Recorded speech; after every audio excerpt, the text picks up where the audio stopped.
노력에서 가성비를 찾으려고 하는 그런 안타까운 모습을 많이 보이곤 해요. 나는 정말 노력했지만 안 됐어 라고 말하겠죠. 그건 일의 노력을 한 거나 마찬가지라는 겁니다.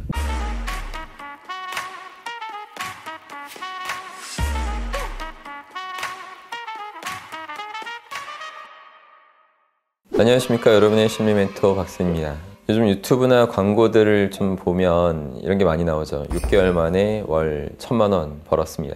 3개월 만에 월 500 벌었습니다. 하루에 4시간만 일하는 법. 이런 식의 카피 문구들이 많이 돌아다니고 있어요. 그런 것들이 나쁘다는 게 아니라 사람이 이제 무의식적으로 그런 것에 많이 노출되다 보면 노력을 아주 효율적으로 해야겠다 이런 생각들이 무의식적으로 생성될 수가 있습니다. 근데 저는 노력에 있어서는 가성비를 처음엔 따져서는 안 된다고 생각해요. 제가 성공한 사람들을 수없이 많이 봤지만 그 중에 기준치를 넘긴 노력을 안 한 사람이 단 한 명도 없습니다. 여러분이 보는 그 6개월 만에 월 1000 벌었어요 이렇게 말하는 사람도 그 사람도 모두 다 그 세상의 기준을 넘어가는 그 넘기는 노력을 한 사람이라는 것을 여러분이 반드시 인식하셔야 된다는 겁니다. 근데 사람들은 자꾸만 노력에서 가성비를 찾으려고 하는 그런 안타까운 모습을 많이 보이곤 해요. 그래서 이번 영상에서는 성공한 사람들은 어떤 식으로 노력하는지, 제가 말한 그 기준이라는 거, 그거는 어떻게 잡는 건지, 그것에 관해서 한번 말해보도록 하겠습니다. 여러분들이 성공한 사람들의 이야기를 제대로 보면 전부 다 같은 그 공통점을 발견할 수 있게 되는데, 저는 아놀드 슈왈츠제네거를 예를 들어서 설명해 보도록 하겠습니다. 아놀드 슈왈츠제네거 하면 그 20살 때 보디빌더 빌딩에서 이제 1등을 했고, 또 터미네이터라는 그 영화로 엄청난 헐리우드 스타가 됐죠. 끝이 아니라 캘리포니아 주지사까지 되는 그 엄청난 행보를 보였죠. 너무나 대단한 사람으로 느낄 수밖에 없을 것입니다. 근데 이 아놀드 슈왈츠제네거를 자세히 들여다보면 15살 때 굉장히 마른 몸을 갖고 있었고 호리호리한 몸이어서 매일매일 정말 피나는 훈련을 5년간 계속 너무나 엄청난 노력을 했다는 거예요. 그 19살 때 일화가 또 있는데, 19살 때 아놀드 슈왈츠제네거가 군대에서도 10대 주니어 보디빌더 그 대회에 참석하고자 이제 탈영까지 하면서 이제 그 대회를 다녀오는 그런 집념과 남다른 노력으로 운동을 계속 해왔던 겁니다. 이렇게 보통 사람들이 상상할 수 없는 그 정도의 이제 노력과 집념으로 운동을 엄청나게 많이 했기 때문에 이제 보디빌더로서 일단 성공할 수 있었던 거죠. 그리고 또 할리우드 배우가 되기 전에는 10년 동안의 그 무명 시절이 있었어요. 당시 아놀드 슈왈츠제네거가 보디빌더로서의 꿈을 이루고 그 다음 꿈이 할리우드 배우가 되는 거였는데, 그 당시에는 보디빌더로 정점을 찍었다 할지라도 그렇게 뭐 그게 큰 돈이 안 되는 그런 시절이었다고 합니다. 그래서 할리우드 배우가 되기 위해서 낮에는 막노동을 했고 저녁에는 연기 학원에서 연기를 배우는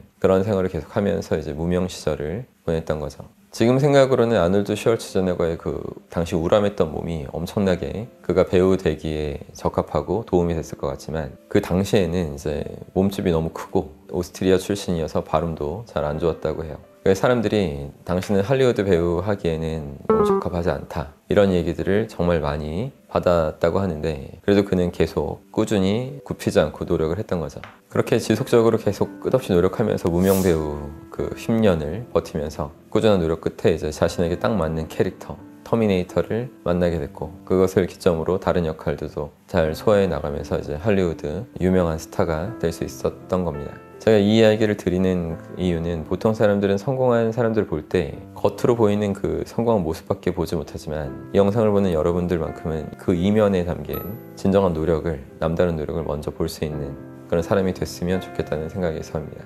여기까지는 좀 아시는 분들도 있고 진부한 얘기처럼 들리셨을 수도 있어요. 하지만 지금부터 하는 얘기가 더 중요합니다. 노력을 할 때는 기준이라는 것을 항상 유념해 두면서 노력을 해야 된다는 거예요. 세상에서 통하는 그런 기준이 100 이상인데 99까지의 노력을 했다면 그건 1의 노력을 한 거나 마찬가지라는 겁니다. 그래서 모든 노력이 이제 허사로 돌아가면서 이제 그 99의 노력을 했던 사람은 나는 정말 노력했지만 안 됐어 라고 말하겠죠. 하지만 제 눈에는 그 사람도 그냥 기준을 넘기지 못한, 진정한 노력을 하지 않은 그런 사람 중에 하나인 것 뿐입니다. 일반적으로 사람들은 그 노력의 기준을 자기 마음대로 판단하고 자신 노력했다고 생각하는 그런 경향이 있어요. 이런 걸 잘 보여주는 사례가 있는데, 미군 특수부대에서 그 특수부대 선발을 위해서 오랫동안 해왔던 테스트가 하나 있습니다. 그 테스트는 수영장에서 이제 4, 5m 깊이 정도 된 수영장에 사람들을 15분간 잠수시켜요. 그러면서 하는 테스트입니다. 후보생들을 수영장에 입수시켜 놓고 그 다음에 호루라기를 불면 바닥을 찍고 올라오면 또 다시 호루라기 불어서 바닥을 찍고 올라오고, 이것을 15분 동안 계속 반복시키는 거예요. 이 테스트가 진행되면서 점점 이제 사람들이 포기하는 사람이 늘어나면서 수영장 모서리 쪽으로 이렇게 모입니다. 이 테스트에서 흥미로운 점은 이제 만약 바닥을 못 찍었을 때, 그리고 호루라기 소리를 듣고서 타이밍에 맞춰 못 내려갔을 때, 이럴 때 어떻게 해야 되는 건가 하는 그런 사전 지시를 안 해줬다는 거예요. 그러니까 사실 이 테스트에서 탈락하는 유일한 그 방법이라면 스스로 포기하는 것밖에 없는 겁니다. 이 테스트는 애초에 호루라기 소리에 맞게 계속 정확하게 바닥을 찍고 올라오는 사람을 뽑아내는 게 목적이 아니었던 거죠. 목적은 포기하지 않고 끝까지 해낼 수 있는 그런 사람을 뽑아낸다는 게 그 기준이었던 거예요. 결국 호루라기 소리보다 늦게 내려갔을지라도 끝까지 바닥을 찍고 올라오려는 그런 노력을 제대로 한 사람들만 합격된 거고, 모서리로 빠져나간 스스로 포기한 사람들은 이제 불합격된 겁니다. 이 테스트에서 알 수 있던 것처럼 사람들은 이제 기준을 자기 마음대로 판단해 놓고 나는 이만하면 됐다, 이 정도 노력했는데 안 되는 건 뭐 내 탓이 아니야, 뭐 이런 생각을 하고 있다는 겁니다. 근데 사실은 그 교관들이 보는 기준과 후보생들이 생각했던 기준이랑은 달랐었죠. 이런 것처럼 여러분들이 생각하는 기준과 세상이 바라고 있는 그 기준은 매우 다를 수 있다는 것을 유념하셔야 됩니다. 그러면 어떻게 하면 그 노력의 기준을 알 수 있을까요?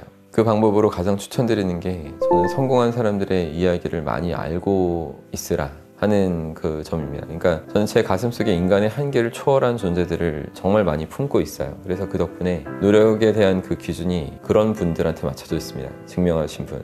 아, 이 정도는 해야지 기준을 넘는 노력이구나 하는 이런 기준이 명확하기 때문에 남들이 저를 보면 뭐 엄청 열정적으로 노력하고 산다고 이렇게 뭐 칭찬조로 말씀해 주시지만, 사실상 이건 뭐 제 마음 안에 이런 단단한 내적 기준이 분명히 서 있기 때문에 전 당연히 그런 노력을 할 수밖에 없었던 거에 불과해요.